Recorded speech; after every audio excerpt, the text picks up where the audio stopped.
The Senate begins its probe into the death by fraternity-related hazing of Adamson University student John Matthew Salilig.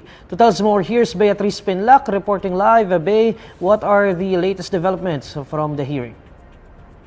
Neil, senators are seeking stiffer penalties for schools following the death by fraternity-related hazing of Adamson University student John Matthew Salilig.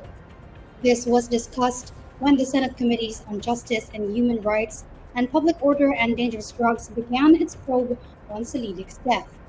Adamson's Office for Student Affairs Director, John Matthew pointed out that Salilig's fraternity, Tau Gamma Phi, was not a recognized organization of the school, and therefore its activities.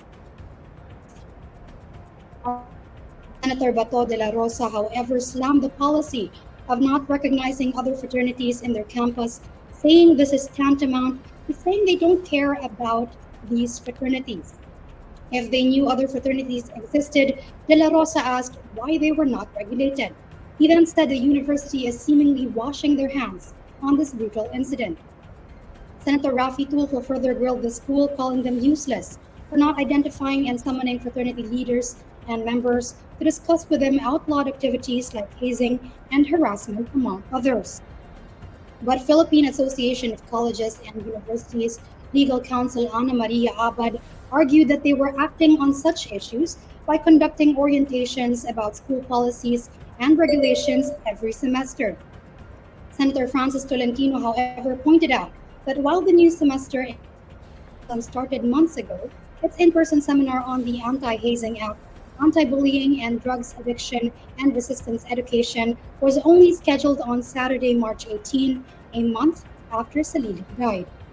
Velasquez said the school recognizes the shortcoming in scheduling the orientation, but he argued that they were taking into consideration a lot of other factors. Tolentino then thought aloud.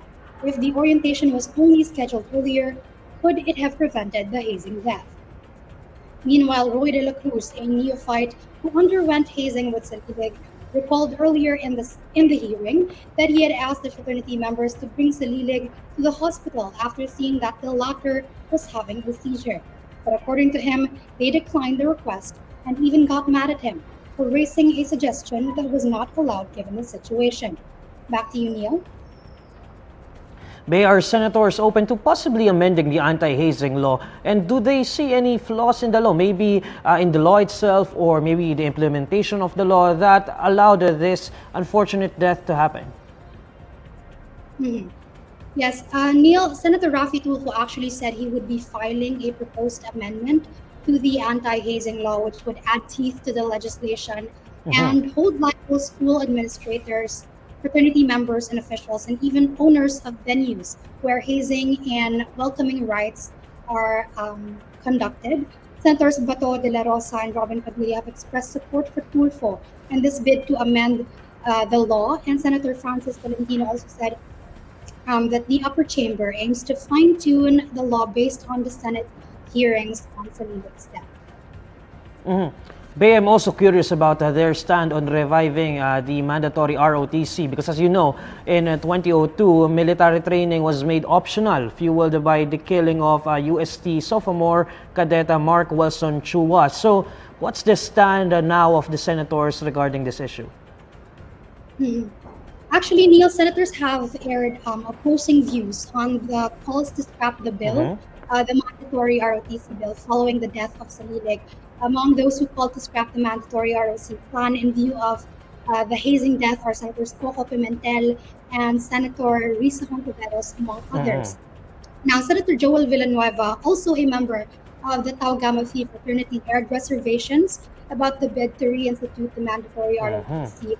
He and Hontiveros were actually the ones to point out the case of Chua, where they noted that full justice has yet to be achieved. But Neil, to note, senators backing the revival of mandatory ROTC like Senator Bato de la Rosa, Sherwin Gatchalian, and Jingo Estrada stood their ground as they argued that hazing deaths is an issue separate from the mandatory ROTC. Thanks, Bay. That's Beatriz Pinlac reporting live.